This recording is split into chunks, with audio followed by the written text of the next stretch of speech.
My name is Nathan Brooks, and before that night, I thought I'd left fighting behind. I didn't come to Greenwood College to be a hero or a fighter.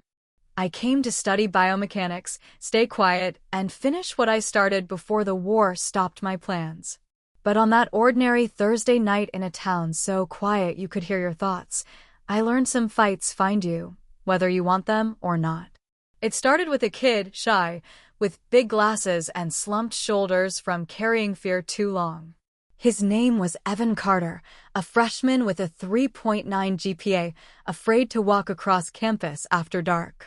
That night, he stayed late in the library, studying chemistry, and made the mistake of cutting through the north parking lot. He didn't know that lot was a danger zone. Greenwood had a night patrol, a tough security team of self-important guards in black uniforms, acting bold because no one had stopped them for years. They were led by Sergeant Carl Tucker, a former state trooper who used his badge like a weapon and treated students like troublemakers. His team didn't protect, they hunted. They didn't keep peace, they scared people. Carl loved to bully. He and his men Ryan Holt, Jace Reed, and Tyler Quinn drove around campus, looking for anyone who seemed too young, too weak, or too different to fight back. They'd shout orders, shine flashlights in faces, and laugh when someone got scared. Evan was hurrying when they spotted him. Ryan yelled first, "Hey, kid, you running somewhere? You look guilty." Evan froze. That was their trick. Scare them, make them forget their rights.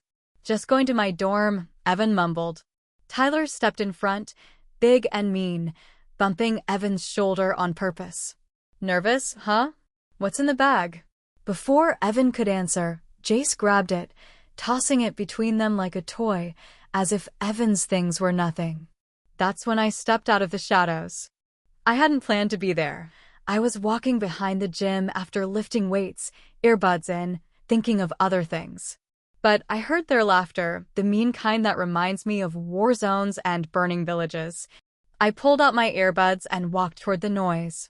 I saw them circling Evan, saw the fear and shame in his eyes, the moment his trust in the world broke. "That's enough," I said, my voice calm but loud. For heads turned. Carl looked last, his smirk growing. "You got a problem, kid?" he asked. I didn't answer. I stepped between them and Evan, picked up his backpack from the ground, zipped it, and handed it to him. Carl came closer, chest out. "Trying to be a hero?" "No," I said. "Just doing what's right." Ryan laughed. "Oh, we got a tough guy. What's your plan, soldier boy?" I stayed quiet, just looked at him. Carl swung at me. That was his mistake. In a flash, I grabbed his wrist, twisted it behind his back, and he dropped to one knee, grunting. Ryan rushed me, baton raised. I dodged, grabbed his arm, and hit his forearm with my elbow. The baton fell to the ground. Tyler paused, Jace charged, and I spun him, sweeping his legs. They fell like dominoes. None of them expected it. Carl got up, red-faced, panting. "This isn't over," he hissed. "Didn't think it was," I replied. They left, bruised but not broken, humiliated. I knew they'd come back, bullies, don't stay quiet, after losing face. I turned to Evan. "You okay?" He nodded, eyes wide. "Thank you." I didn't know what to do. "Stay in bright areas. Don't walk alone if you can," I told him.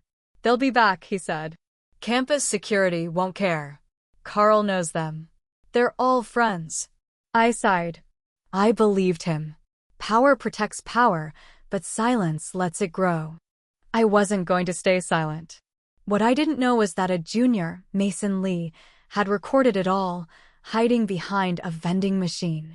He filmed every move, every takedown, every retreat, and posted it online that night. By morning, it was viral. Students woke up like a sleeping giant, stirred from a bad dream. Whispers turned to shouts, posters went up, screenshots spread. "Who's the soldier?" they asked. "He's not just a guy, he's a message."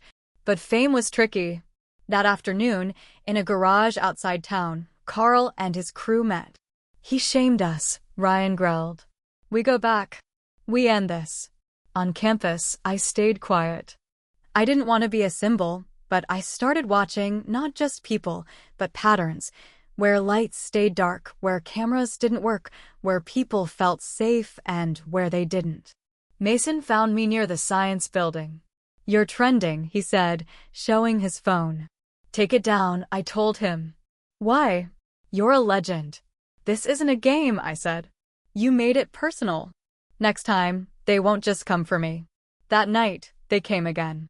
The air was cold, sharp with winter's chill. Evan was leaving the dining hall when Carl and his men trapped him. "Still acting tough?" Carl growled. I stepped out behind them. "I told you," I said. "This stops now." Carl pulled a knife. Two rushed me. I tossed one with a hip move and elbowed the other in the chest, hard enough to stop his breath. Carl lunged, knife flashing. I blocked with my arm, twisted his wrist, and the knife fell. This time, students were ready, phones out, recording. Sirens wailed, not Carl's but campus security, called by texts and live videos. They arrived with real power. Carl froze in the floodlights, his toughness gone. "You think this changes anything?" he spat as they backed off. But it did, and he knew it. The school couldn't ignore it anymore. The videos, news, and protests forced action. The patrol unit was shut down, an investigation started, and tip lines buzzed with reports of years of bullying. The silence that protected them broke. I was asked to teach a self-defense class. At first, I said no, I was here to study, not lead. But then I saw the fear still in people's eyes, the way they flinched at loud sounds. I agreed. Evan came to every class, so did Mason and dozens more. They didn't become fighters, they became people who stood tall, who didn't flinch, who looked out for each other. Carl's crew never came back. Sometimes, late at night, I'd see a black SUV across the street, a man in sunglasses watching the quad. They didn't fight, they just watched, trying to scare us. But we weren't scared anymore. When I walk campus now, I take the same path, carry the same bag, keep the same quiet. But it's different. I don't walk alone. Fear doesn't rule Greenwood College like it used to. Students stand together, watching out for each other. If fear ever tries to return, we're ready, because one night showed us we're stronger than bullies, and we won't stay silent again.